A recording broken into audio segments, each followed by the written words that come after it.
One स्वागत आपका अपने चैनल जॉब की न्यूज़ पे। तो चैनल पर दोस्तों आज की इन्फॉर्मेशन बहुत इंपॉर्टेंट होने वाली है आपके लिए। आज मैं पीएन के अंदर जो भर्तियां निकलती हैं, जी हाँ, चपरासी के पदों पर जो भर्तियां निकलती है उसकी जानकारी देने वाला हूँ। क्या इसका सिलेक्शन प्रोसेस होता है, जैसे कि आप थंबनेल में देख के आए होंगे। सिलेक्शन प्रोसेस डिटेल में बात करेंगे और इसकी जॉब प्रोफाइल की बात करूँगा मैं, और इसके अंदर जो सैलरी कितनी मिलती है और आपका प्रमोशन कितना जल्दी क्या कैसे होता है, वो सारी मैं डिटेल में बात करूँगा आपको। और अगर आपने ग्रेजुएशन कर रखी है तो क्या हो सकता है, आप फार्म भर सकते हैं नहीं भर सकते, तो उसके बारे में बात करूँगा। तो चलिए सबसे पहले बात करते हैं हम जो पीएनबी का सिलेक्शन प्रोसेस कैसा है। ठीक है, सिलेक्शन प्रोसीजर आप देख लीजिए इसका कैसे होता है। तो दोस्तों जैसे जब आप फार्म भरोगे इसके अंदर आपकी 10th पास होनी चाहिए, अब 10th होनी चाहिए आपके पास और 12th होनी चाहिए। मार्क्स के हिसाब से आपकी मेरिट बेस ये भर्ती होती है। इसके अंदर ना आपका पेपर होता है ना इंटरव्यू होता है। तो आप ये डिटेल देख सकते हैं, इसके अंदर आपका ना पेपर होगा ना इंटरव्यू होगा। और जो आपकी स्क्रीन पर देख सकते हैं आप किस फॉर्मूले से आपका निकाला जाता है। जैसे कि आप मान सकते हैं आपके 10th में कितने मार्क्स थे, 80% नंबर लगा सकते हैं आप 10th में है, इसकी आप 40% निकालिए। क्योंकि यही सिलेक्शन प्रोसेस आप फार्म देखोगे इसका तो अंदर यही होता है कि 40% आपके 10वीं से लेते हैं और 60% आपके 12वीं के नंबरों से लेते हैं, और जो फिर टोटल करके उन दोनों की ओवरऑल आती है उसी आधार पर आपका सिलेक्शन प्रोसेस होता है। तो आप देख सकते हैं स्क्रीन पे, ये एग्जाम्पल के तौर पे मैंने बता रखा है। 10th में बंदे के 80% है और 12th में 90% है। तो दोनों की एवरेज निकाल के जो ओवरऑल ये नीचे आई है कट ऑफ परसेंटेज, तो इस आधार पे आपका सिलेक्शन होता है। तो आप अपने नंबर निकाल के देख लें कितना होता है। तो दूसरा दोस्त, आई होप सिलेक्शन प्रोसेस के ऊपर आप इंटरव्यू वगैरह कुछ नहीं होता इसके अंदर। थोड़ा वीडियो लंबा होगा, आज थोड़ी लंबी बात करेंगे। इंटरव्यू वगैरह कुछ नहीं होता इसके अंदर, आपका डायरेक्ट सिलेक्शन होता है इसके अंदर मेरिट के बेस पे। ठीक है, और पहले आपको डीवी के लिए कॉल आएगा। डीवी के लिए कॉल आएगा आपका कि आप अपने डॉक्यूमेंट चेक करवाओ फार्म भरने के 20 या 25 दिन के बाद। और आपके अगर डॉक्यूमेंट सही हैं तो एक फाइनल लिस्ट लगा देंगे, उसके अंदर आपका सिलेक्शन हो जाएगा। अब बात करते हैं इसकी जॉब प्रोफाइल के बारे में। ठीक है, जॉब प्रोफाइल के ऊपर बहुत सारे क्वेश्चन है कि पीएन की भर्ती है, पीएन के अंदर पानी पिलाना पड़ेगा, वो करना पड़ेगा, वो करना पड़ेगा। तो मैं तो कहूँगा एक गोल्डन अपॉर्चुनिटी मिल रही है आपको, क्योंकि ये डिस्ट्रिक्ट में ही नौकरी लगती है इसकी, अपने डिस्ट्रिक्ट के अंदर ही नौकरी करनी होती। और आज के टाइम में कोई पानी वगैरह पिलाना नहीं होता। पीएन ना कहकर हम इसको असिस्टेंट के तौर पे बता सकते हैं। आप असिस्टेंट के तौर पे भर्ती हो गए वहाँ पे बैंक के अंदर, आपसे कोई भी काम करवा सकते हैं। एमटीएस का काम भी करवा सकते हैं आपसे। जैसे एमटीएस का क्या मल्टीटास्किंग काम हो सकता है आपको। अगर आपको कंप्यूटर आता है तो आपको कंप्यूटर के ऊपर बिठा देंगे। और अगर आपको और कोई काम भी दिया जा सकता है, जैसे कि कोई फाइलें मैनेज करना। बैंकों के अंदर ज़्यादातर फाइलों का काम होता है, बंडल बनाना। अच्छा, आपको कोई पैकिंग करना दे सकते हैं, जैसे नोटों को कलेक्ट करना। ऐसे वैसे ऐसे काम आपको दे सकते हैं। पानी वगैरह पिलाने का कोई ऐसा काम नहीं होता है, इसके लिए और स्टाफ होता है। ठीक है, साफ़ सफाई नहीं करनी होती है आपको पीएन को, इसके लिए स्वीपर की भर्तियाँ अलग से आती हैं। तो ये डाउट हो गया इसका, आपका जॉब प्रोफाइल का काम क्या करना होता है आपको। और अपने किसी से पूछ के देखना, इसके अंदर ऐसा कोई काम नहीं होता। अगर बच्चा इंटेलिजेंट है तो उसको कंप्यूटर का काम दिया जाता है और कंप्यूटर पे काम ले लेते हैं उससे। आपको पहले ही पता है बैंक के अंदर स्टाफ की बहुत कमी होती है, तो आपसे अच्छा खासा काम लिया जाएगा। ठीक है, ऐसी कोई बात नहीं, आपको कोई सफाई वगैरह नहीं करवाएगा आपसे।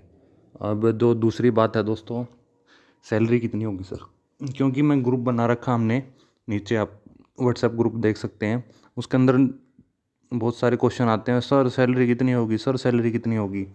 तो सैलरी की मैं बात बता दूं आपको, ये 1400 ग्रेड पे की भर्ती है। ठीक है, और आपकी मैं इन हैंड सैलरी बता रहा हूँ जो आपको मिलने लग जाएगी, 24,700 रुपये सैलरी। ठीक है, अच्छी खासी अमाउंट आपको मिल रही है अपने शहर के शहर में। मतलब हर महीने आपकी जेब में 24,000 आप लगा के चलो, थोड़े बहुत ऊपर होंगे आपके, तो 24 लगा के चलो आप एवरेज। 24,000 इन हैंड आपको सैलरी मिलेगी, आपके अकाउंट में हर महीने आ जाएगी। और शहर की शहर में आपको कोई खर्चा नहीं होता, तो 24 के 24 बचेंगे। आप दिल्ली में नौकरी करते हैं, मतलब आप हरियाणा के हैं और दिल्ली में नौकरी करते हैं और वहाँ पे आप 50,000 लेते हैं, तो आपके इतने ही बचते हैं 25-26 हज़ार रुपये, बाकी आपके खर्च हो जाते हैं। तो अगर शहर के शहर में तो पूरे के 25 बच रहे हैं, आपको घर की रोटी खाओगे, सारा कुछ घर पे रहोगे। और तीसरी बात करते हैं दोस्तों इसकी। सर इसका पूछते हैं, सर इसका वर्किंग आवर कितना होगा, वर्किंग टाइम पूछते हैं। तो बैंक का मोस्टली आपको 9:30, क्योंकि आपको पीएनबी में भर्ती हो गया, आपको थोड़ा बहुत कंप्यूटर वगैरह स्टार्ट करने होंगे पहले जाकर थोड़ा सा। वैसे 10 से स्टार्ट होता है बैंक, आपको 9:30 बजे पहुंचना होगा। वो आपको बैंक के हिसाब से बता दिया जाएगा, जैसे कि आप जैसे ही बैंक में ज्वाइन करोगे आपको अपनी ड्यूटी बता दी जाएगी किस हिसाब से होगी। मोस्टली जो मैंने पता किया 9:30 बजे बुला लेते हैं पीएन को, वो कंप्यूटर वगैरह स्टार्ट करते हैं, सारे सिस्टम ऑन कर देते हैं। तो 9:30 से लेकर 5 बजे तक, ठीक है। 4:30 भी हो सकता है, 5 बजे से 5 से ज़्यादा आपको नहीं रखा जाएगा कभी भी। 5 बजे आप फ्री हो, आप कहीं भी जा सकते हैं, अपनी छुट्टी हो जाएगी आपकी 5 बजे। और दूसरा दोस्तों इसके अंदर छुट्टियां कैसे मिलती हैं, तो छुट्टियां जो जो बैंक का रूल है उस हिसाब से आपकी छुट्टियां होती हैं सभी की। जो बैंक के अंदर अदर कर्मचारी को जो छूट मिलती है वही आपको मिलेगी। आप बैंक का स्टाफ हो जाओगे आप, वही छुट्टियां आपको मिलेंगी जो बैंक के अदर कर्मचारियों को मिलती हैं, ठीक है। छुट्टियों की टेंशन ना लीजिए। और सैटरडे संडे की छुट्टी रहेगी वही सेम आपकी भी। और आई थिंक अब कुछ रहा नहीं होगा इसके ऊपर।